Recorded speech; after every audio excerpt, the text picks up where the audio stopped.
The Redstone Range, circa 1884. Sunlight, pale and hesitant, began its slow climb over the jagged eastern peaks, painting the sky in brushstrokes of muted gold and nascent rose. A lone rider, a silhouette against the burgeoning light, was already in the saddle, his form as much a part of the landscape as the ancient mesquite and the endless sky. This was Cyrus Ellsworth, late 40s, a man carved from the very rock of this land. His breath plumed in the crisp morning air, a fleeting white whisper against the vast, silent canvas of the frontier. 10 years had passed since the cannons had fallen silent, since he'd abandoned the Confederacy, not out of cowardice, but out of a profound and heart-weary conviction that the fight had become a senseless slaughter. He'd ridden west, leaving behind the ghosts of war, only to find new ones waiting for him here, etched into the very pores of his memory. His wife, his child, lost to cholera in the cruel infancy of his new life on the Redstone. Grief, he'd learned, was a companion that never truly left, merely settled itself in quieter corners, occasionally stirring with a sudden breeze or an unexpected scent. He'd built his cattle empire on grit and blood, on an unyielding will to survive, to carve something lasting from the dust and desolation. The Redstone was more than land. It was a monument to his endurance, a testament to what a man could forge from ruin. The rhythm of his days was one of stark simplicity. Quiet mornings like this, the only sound the creak of saddle leather and the soft snort of whiskey, his aging white stallion, a magnificent beast whose own spirit, like Cyrus's, bore the scars of time and trial. Whiskey, once a thunderous emblem of his youthful glory, was now a steadfast, knowing presence, his white mane streaked with the dust of countless miles. Long rides across the undulating plains, eyes scanning the horizon for stray cattle, for signs of trouble. The relentless sun, a constant presence that baked the earth and chapped the skin. Branding beef, the scent of burning hair, and hide a familiar perfume of his enterprise. This was his life now. Work, solitude, the occasional terse word with Evan Pike, his young, earnest ranch hand, or one of the few grizzled trail hands who drifted through. His home, a sturdy, unassuming ranch house built from thick timber and native stone, stood as a lone sentinel in the vastness. It was a functional place, absent of the soft touches that had once made it a home. The laughter had died with his family, replaced by the creak of floorboards and the distant lowing of cattle. For years, the hearth had been tended by old Bess, a cook whose culinary repertoire was as limited as her conversation, but whose presence had provided a comforting, if gruff, constancy. Until last month, old Bess, too, had passed, as quietly as the dust motes danced in the afternoon sun. Her absence had left a hollow in the already spare existence of the ranch. The food, prepared by Evan with more enthusiasm than skill, was an exercise in masochism. So Cyrus had done the pragmatic thing. He'd penned a curt notice, posted it in the nearest dusty towns, Fort Stockton, El Paso del Norte, advertising for a replacement. A cook. A man he'd naturally assumed as rough-handed and taciturn as the land itself. Someone who understood the demands of frontier life. Someone who wouldn't flinch at the sight of a rattlesnake or the taste of alkali water. The Redstone, for now, held its breath. A deceptive calm settled over the territory, the kind that often precedes a storm.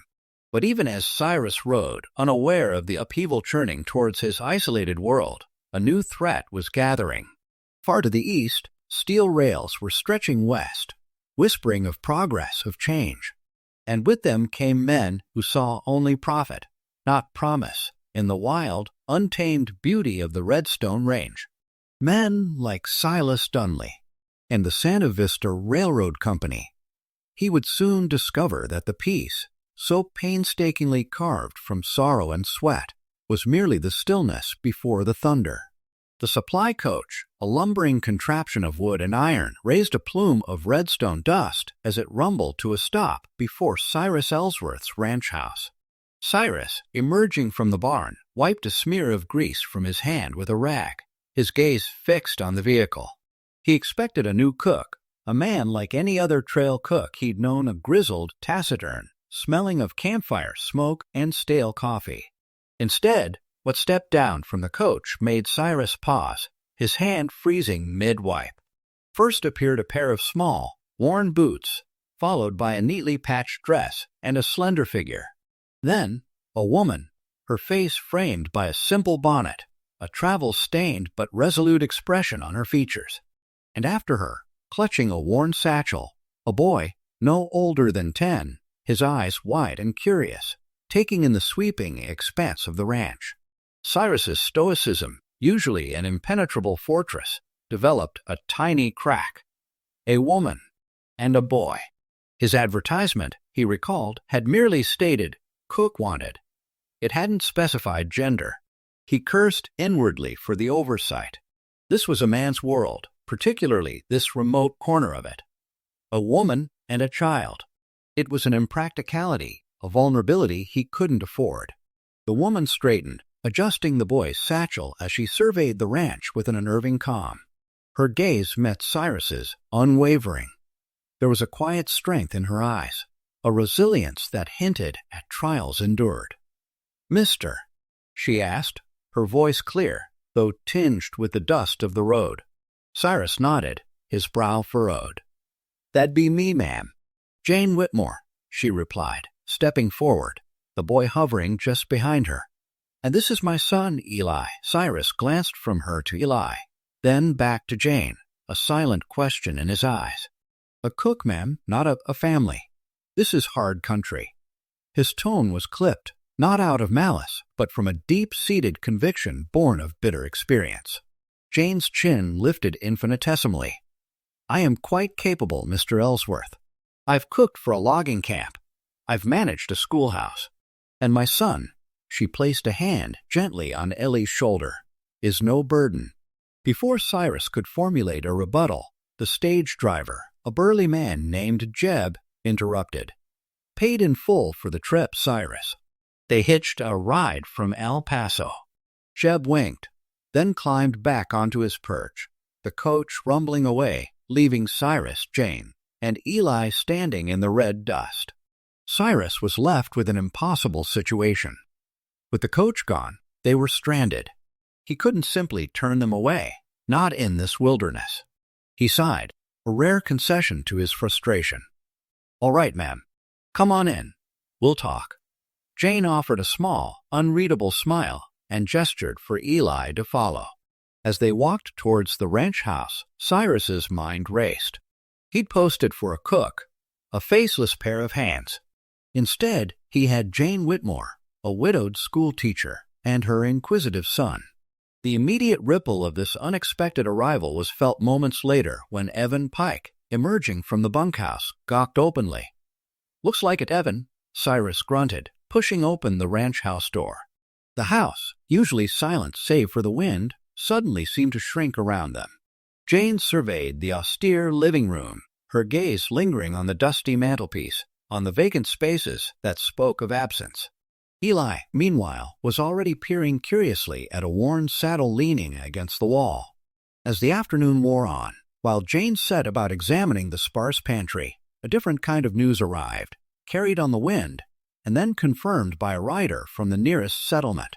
The Santa Vista Railroad Company, it was said, was extending its tracks and their preferred route cut straight through the Redstone Range. And the land agent spearheading the acquisition, a shadowy figure named Silas Dunley, wasn't one to take no for an answer. Cyrus stood on his porch later that evening, the news heavy on him, watching the sun dip below the western horizon, painting the sky in fiery hues.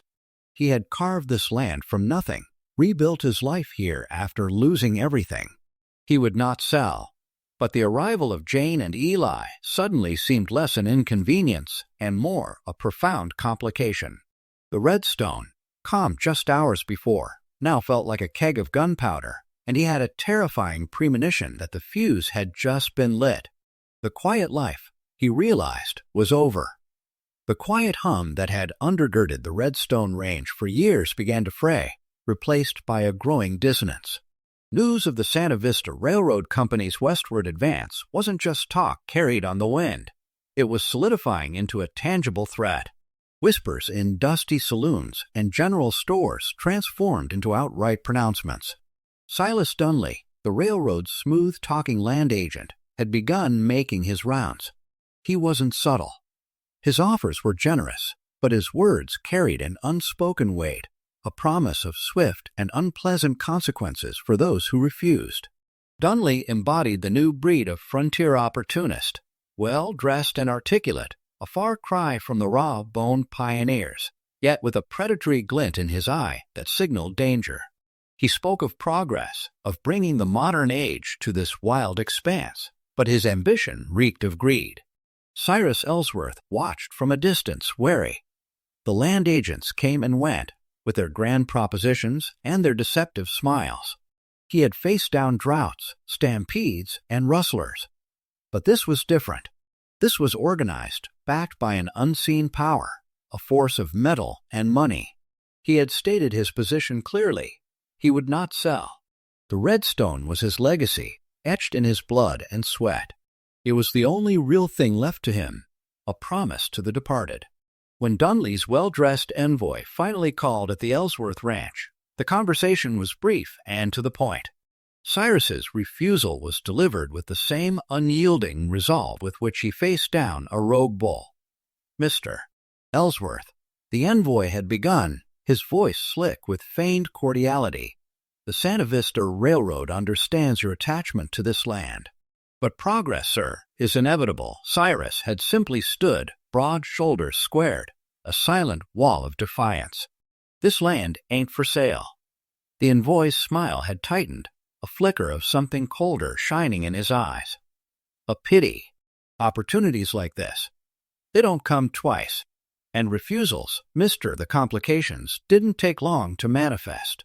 First, it was the small ranchers, those who struggled on the fringes of the Redstone, whose holdings were not as secure as Cyrus's.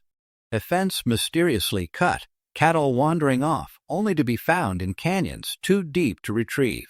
Then a barn fire, its embers glowing ominously against the night sky, its cause attributed to a carelessly tossed cigarette, though no one believed it. These were not accidents. This was pressure applied with ruthless precision. Meanwhile, within the confines of the Ellsworth Ranch, a different kind of pressure was being subtly applied. Jane Whitmore, despite Cyrus's initial reservations, had transformed the ranch house. The stale air had been replaced by the comforting aromas of fresh bread and simmering stews. The sparse table was now laden with wholesome, satisfying meals. Even Cyrus, hardened as he was, found himself lingering over coffee a moment longer, basking in the unexpected warmth. Eli, bright and endlessly curious, followed Cyrus like a shadow. He absorbed every detail of ranch life, his young eyes wide with wonder. He'd ask questions that Cyrus, in his decades of solitary routine, had forgotten how to answer.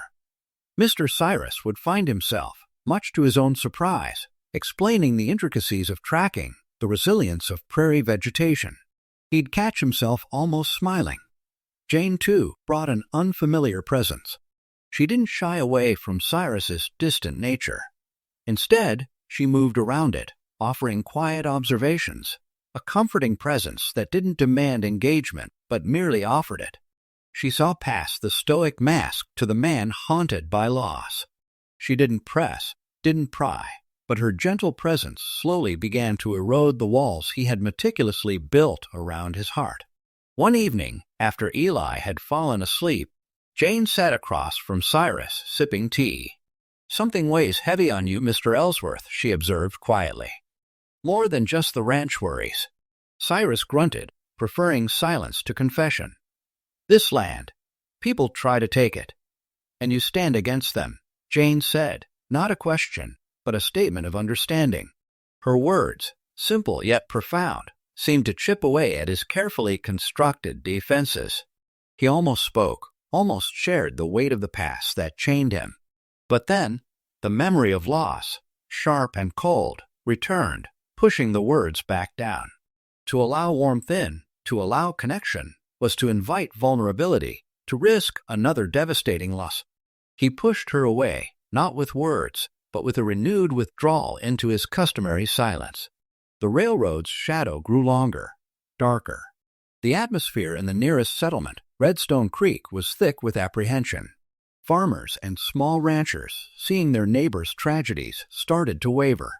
Some sold, taking Dunley's offer rather than facing his unspoken threats. Those who resisted looked to Cyrus Ellsworth, the wealthiest, the most formidable, the one man who might stand a chance against the encroaching tide. The tension was palpable, a coil tightening with each passing day.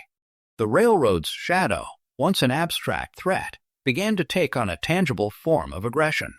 Dunley's complications manifested not as open confrontation, but as an insidious corrosion of daily life on the Redstone. It started with fences cut in remote pastures, forcing expensive roundups and exposing valuable cattle to predators and rustlers. Then, a watering hole, vital in the arid landscape, was found fouled, its precious contents tainted by something noxious. Every new incident, seemingly random, chipped away at the fragile peace, spreading unease like a prairie fire. Cyrus, ever vigilant, rode his fences daily, his eyes scanning for signs of trouble, his hand never far from the Colt on his hip. He knew this wasn't mere banditry. The precision, the targeting of vital resources, spoke of a calculated campaign. Dunley wasn't just offering to buy land. He was trying to dismantle the very fabric of the ranching community. The tension rippled through the ranch. Evan Pike, impulsive and hot-headed, chafed at the unseen enemy. "Why don't we ride out, Cyrus?" he'd demand, his youthful energy bordering on recklessness. "Because, Evan," Cyrus would reply, his voice low, "that's what they want. They want us to make a mistake. We hit them, the law turns against us." But playing careful didn't stop the escalation. One night, the distinct smell of smoke woke Cyrus from a restless sleep. He rushed out to find one of his distant line shacks, newly built and occupied by a pair of his trail hands, engulfed in flames. By the time they reached it, the structure was a charred skeleton. The trail hands, thankfully, had escaped, but not unscathed. One sported a deep gash on his arm, the other a bruised and swollen face. The attacks tightened the knot in Cyrus's gut. This was no longer just about property. It was about lives, about his men. And unconsciously, a new, fierce protectiveness was beginning to stir within him, extending beyond his land to the people within its borders, especially to Jane and Eli. Jane, despite the rising dangers, remained a steadfast presence. She continued to bring warmth into the house, a quiet defiance to the encroaching darkness. Her ability to face hardship with a calm resolve was a stark contrast to Cyrus's own internal struggles. He was haunted by the faces of his lost wife and child, by the ghosts of the war that gnawed at his conscience. Sometimes, in the quiet evenings, his gaze would drift to Eli, a vibrant, curious boy so full of life, and a cold dread would settle over him. He had lost so much. He could not bear to lose more. He tried, at times, to push Jane away, to recreate the emotional distance that had been his refuge for so long. He'd be curt, withdraw into himself, hoping she would see the danger and simply leave. But Jane simply met his silences with her own quiet presence. One afternoon, as a sudden dust devil whipped across the yard, mirroring the turmoil in Cyrus's mind, he found Jane tending to a small patch of wilting flowers she'd attempted to plant near the porch. "Jane," he said, his voice rougher than he intended, "this isn't getting any safer. You and Eli, you should consider moving on. Go back east." She straightened, wiping dirt from her hands. Her eyes, steady and clear, met his. She asked, using his first name for the first time, a small ripple of intimacy in the hard air. "Do you think I haven't seen hardship before? Do you think I haven't lost everything once already? Moving on won't change what's here. My place is here now." Her words, delivered with quiet conviction, pierced his customary defenses. They were not a plea, but a statement of belonging, a claim to this harsh corner of the world that startled him. He realized then that she wasn't just working for him. She was rooting herself and Eli in the Redstone. Eli, meanwhile, oblivious to the deeper currents, continued to shadow Cyrus. He was fascinated by the horses, by the cattle, by the sheer independence of ranch life. He'd watch Cyrus with rapt attention, imitating his movements, hanging on his every word. "Mister," he'd ask, his voice eager. Cyrus would find himself, despite himself, responding, teaching, guiding. A part of him, long dormant, was stirring. He was teaching Eli Knots how to track the names of the constellations that blazed cold and clear above the redstone. He was becoming a father figure, even as his logical mind screamed at him to stop, to maintain the distances that promised safety from further pain. The natural world, too, seemed to mirror the ranch's tightening inner storm. A sudden, violent thunderstorm ravaged the range, flash floods carving new scars into the ancient earth. Then a prolonged dry spell set in, turning the already parched land to brittle dust, and one of their vital wells began to run dry, its hand pump hissing empty air. Rattlesnakes, driven from their usual haunts by the changes, became an ever-present danger, their warning rattles an unnerving serenade. The pressure mounted. Dunley's men grew bolder. The assaults became more direct. And then, one terrifying afternoon, Cyrus returned from a long ride to find the ranch house eerily silent. Jane was pale, her eyes wide with terror. "Eli." "He went out to the old creek bed," she whispered, her voice trembling. "He wanted to look for arrowheads." Cyrus felt a cold, hard fist clench in his chest. His blood ran cold. The ghosts he had fought so hard to bury surged to the surface. Dunley had crossed a line. The word "kidnapped" tore through Cyrus like a bullet. Pain, sharp and immediate, lanced through the carefully constructed indifference he'd worn for years. It was the same pain that had ripped him apart when his wife and child were taken by cholera, leaving him a hollowed-out shell. Now, with Ellie's disappearance, the past surged with a terrifying immediacy, threatening to drown him. Jane's distraught face, her whispered cries of "Eli, he never came back," amplified the terror. He barked orders at Evan, sending him to scour the creek bed, though Cyrus knew in his gut this wasn't a lost boy. This was Dunley. This was Dunley's ruthless escalation. The protective instinct, long dormant, flared into a roaring inferno. His own son, so innocent, had been snatched from him by an unseen enemy. Now, Eli, a boy who had unwittingly claimed a piece of Cyrus's guarded heart, was in similar peril, and Cyrus felt an icy rage begin to set in. He saddled Whiskey with an urgency he hadn't felt in years, his movements precise, deadly. The aging white stallion seemed to sense the shift in his master, his eyes bright, nostrils flaring. As Cyrus swung into the saddle, his gaze swept over the redstone, now a landscape of menace. Every shadow seemed to hold a threat, every ridge a hidden danger. He was a hunter now, driven by a primal need to reclaim what was taken. He rode for hours, pushing Whiskey hard, his mind a cauldron of fury and gnawing fear. He searched the familiar tracks, the hidden gulches and dry washes, seeing nothing. The redstone, usually his solace, became a vast, mocking emptiness. As dusk painted the sky in desperate purples and oranges, Cyrus returned to the ranch, defeated and raw. Jane met him, her face a mask of grief and worry, but also a flicker of fierce determination. "We'll find him, Cyrus," she said, her voice stronger than he expected. Just then, a figure emerged from the deepening shadows. Tall, lean, with a weathered face framed by a shock of prematurely white hair, and carrying a worn Bible tucked under one arm.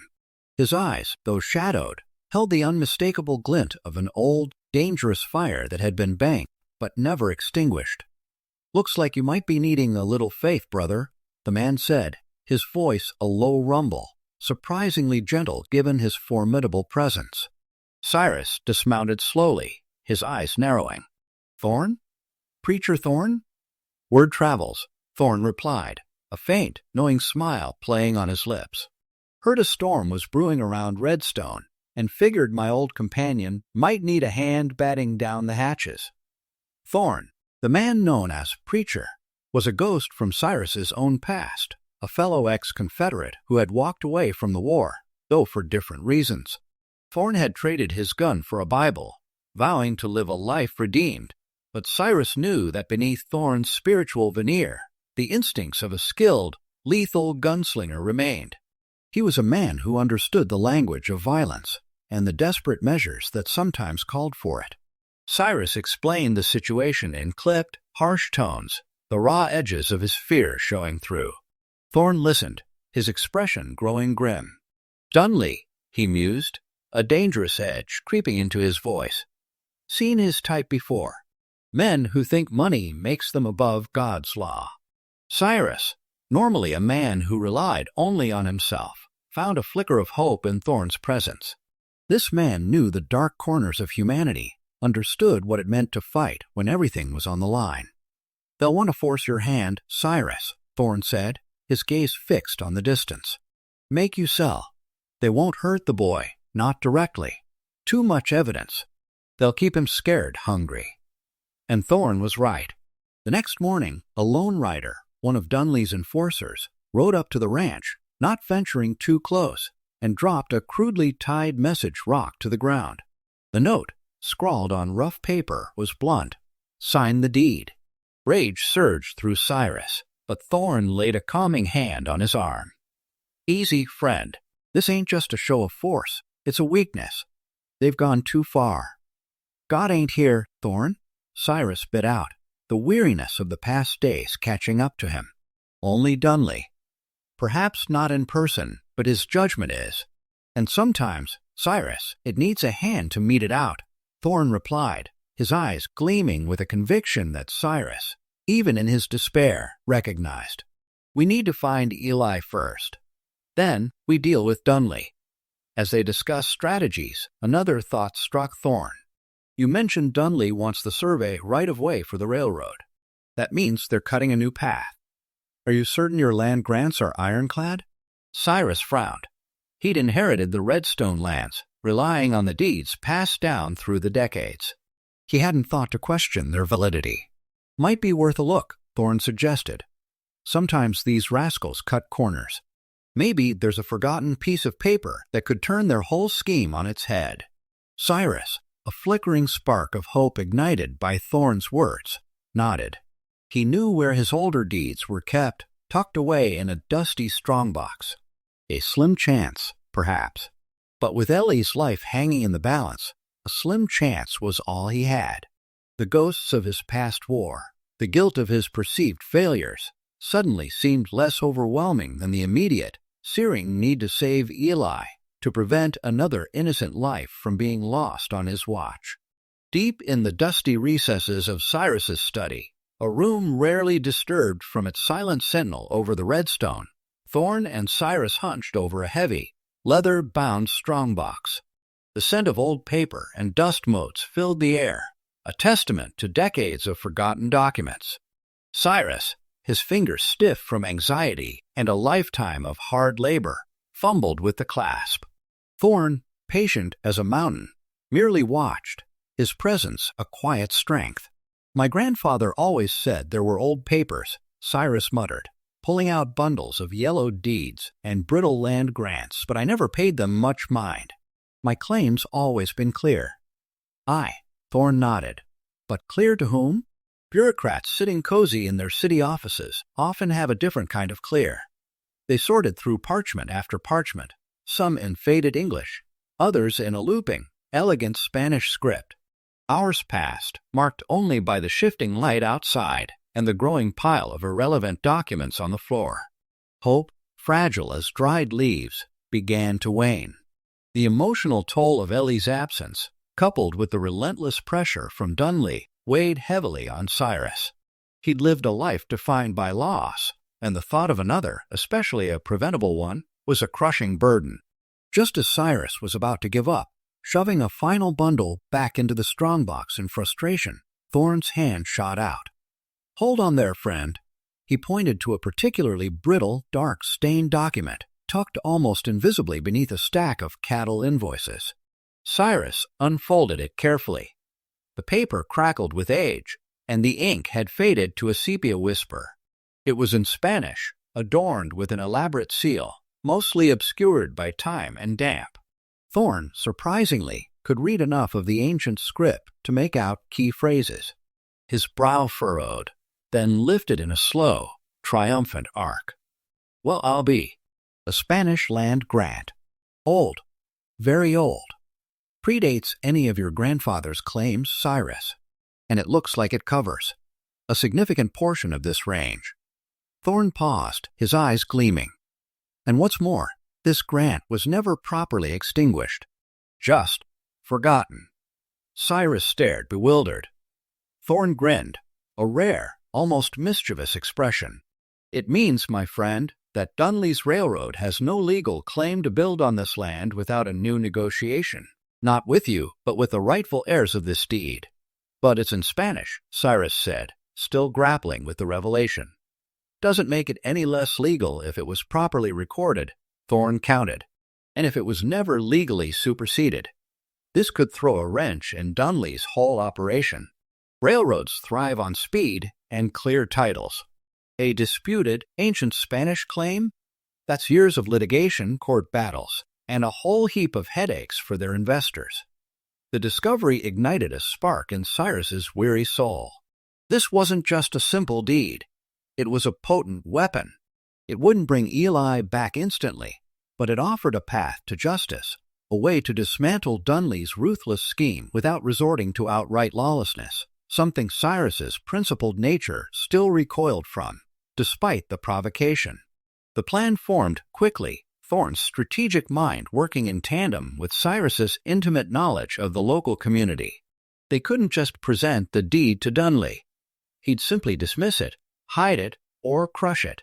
They needed to make it public, undeniable.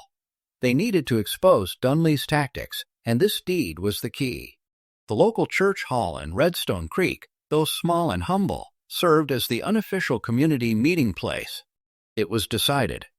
They would call a town meeting, ostensibly to discuss the escalating harassment from Dunley's men. They would invite everyone, especially Silas Dunley. And there, before the assembled community, they would lay out the truth. News of the meeting spread like wildfire through the nervous, beleaguered community. Hope, fragile but potent, stirred. For weeks, the townsfolk had felt isolated, picked off one by one. Now, Cyrus Ellsworth, the stoic cattle baron, was taking a stand, and he had a plan. The day of the meeting arrived. The dusty church hall was packed, standing room only. The air was thick with anticipation, fear, and a desperate flicker of defiance. Silas Dunley, flanked by two of his heavy-handed enforcers, strolled in, an oily smile on his face, believing he was there to consolidate his victory, to watch these small-time ranchers squirm. He didn't know he was walking into a trap. Cyrus stood at the front, the ancient Spanish deed carefully folded beneath his hand.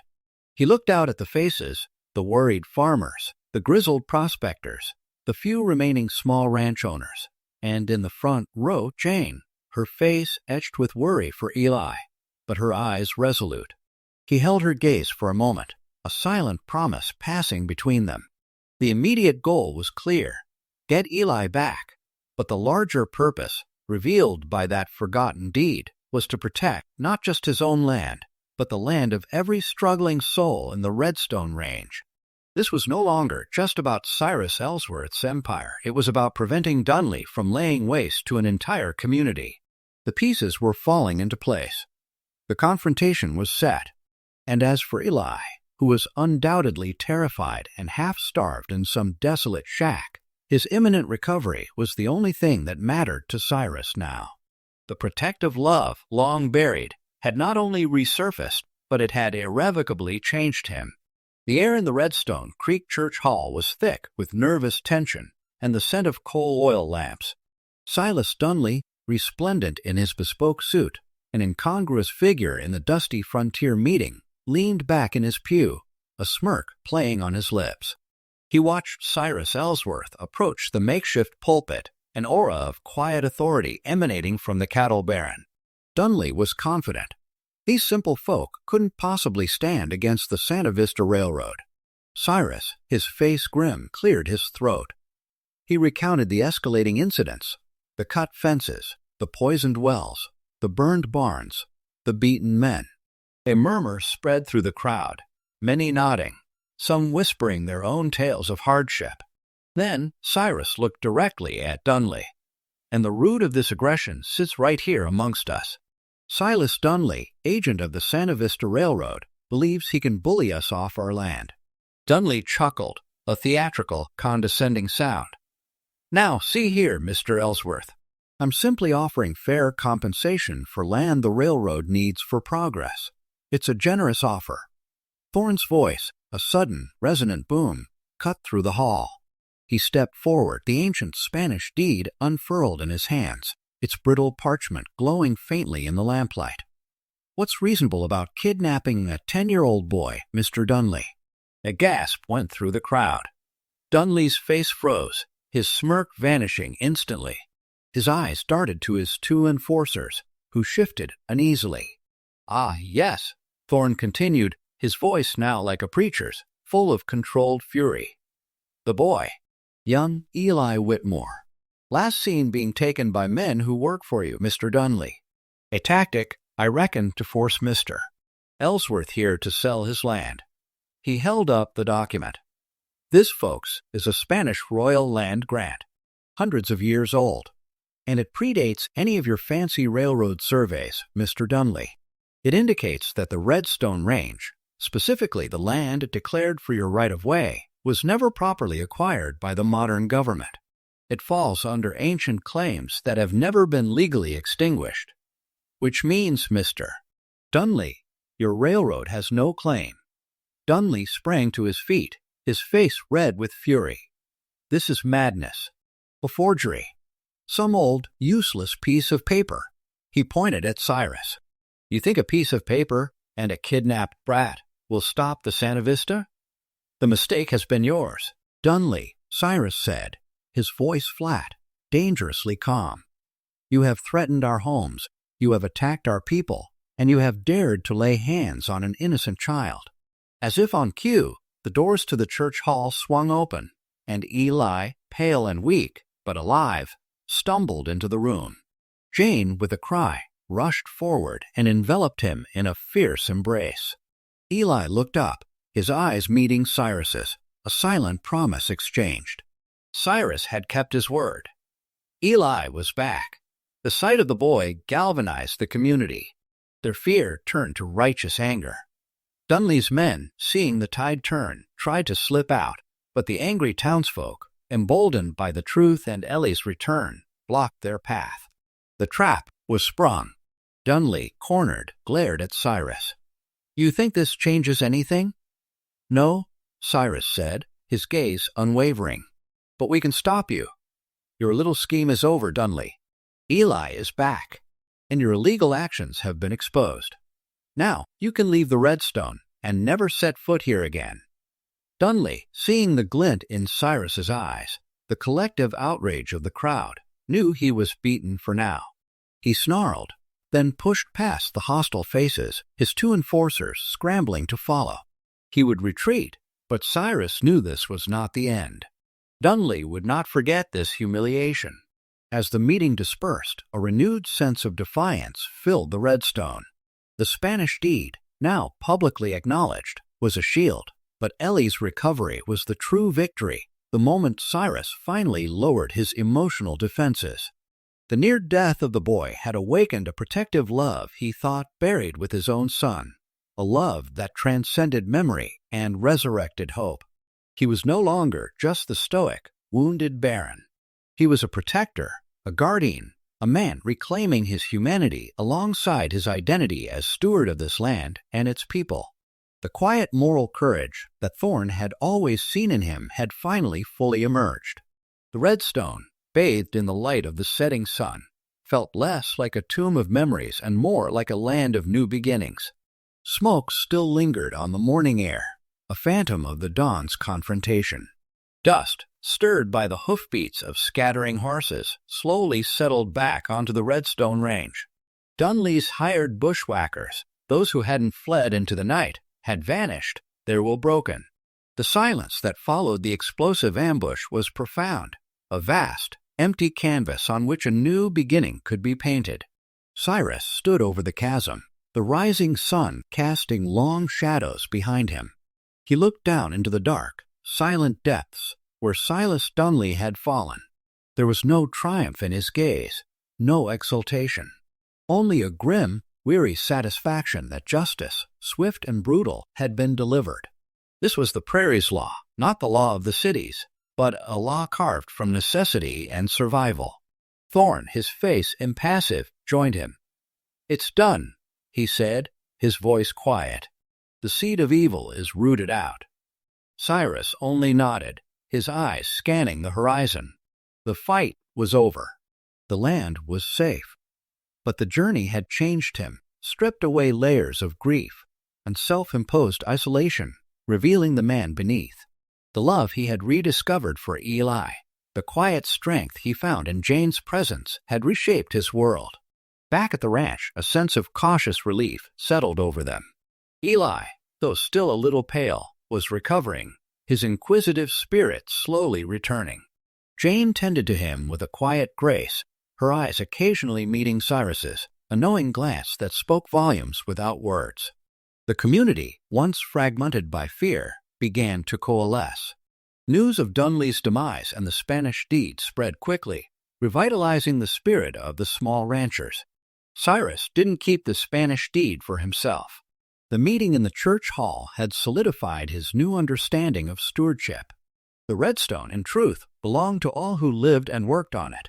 He formally presented the ancient document to the newly formed Town Council of Redstone Creek, establishing it as a public record, a shield against future encroachment. It was a tangible legacy, ensuring that the rapacious forces of progress would think twice before attempting to seize land here again. His next act surprised many, but not Jane. On a piece of prime land near the main road, easily accessible to all without being too close to the burgeoning settlement, Cyrus ordered the construction of a simple, sturdy building, a one-room schoolhouse. It was Jane, with her background as a schoolteacher, who would fill it with light and learning. Eli, of course, would be her first and most eager student. It was a symbol of hope, a commitment to the future of the Redstone, not just for cattle, but for families. As weeks turned into months, the rhythm of ranch life resumed, but with a new cadence. The house, once empty echoes, now held laughter, the quiet hum of conversation, and the comforting clatter of kitchenware. Jane's presence had woven itself into the fabric of the Redstone, making the ranch a true home. There was no fiery romance, no grand declarations. Their bond was deeper, forged in the crucible of shared adversity and quiet mutual respect. It was a partnership built on understanding, on shared values, and on the unspoken promises of a life lived side by side. One evening, as the sun, a fiery orb, dipped below the western horizon, painting the vast Texas sky in hues of orange and purple, Cyrus and Jane sat on the porch. Eli was nearby, not shadow-like now, but walking confidently beside Cyrus's foreman, learning the intricacies of horse tending, his movements purposeful. He was no longer just a boy. He was a rancher in the making, a son of the Redstone. Cyrus watched Eli, a warmth spreading through his chest, a feeling he hadn't thought possible to experience again. His weathered face, once a rigid mask of stoicism, softened, a faint, genuine smile touching his lips. He glanced at Jane, her profile bathed in the golden light. She met his gaze, and a shared, hard-earned peace settled between them. It was a quiet contentment, deeper than fleeting passion, a promise of enduring companionship. The narrator's voice, low and resonant, drifted over the scene. They say the Redstone Range doesn't forget the ones who bled to keep her wild. And somewhere beneath that vast Texas sky, a cattleman found not just salvation in the soil, but the beginning of a family he never dreamed he'd deserve.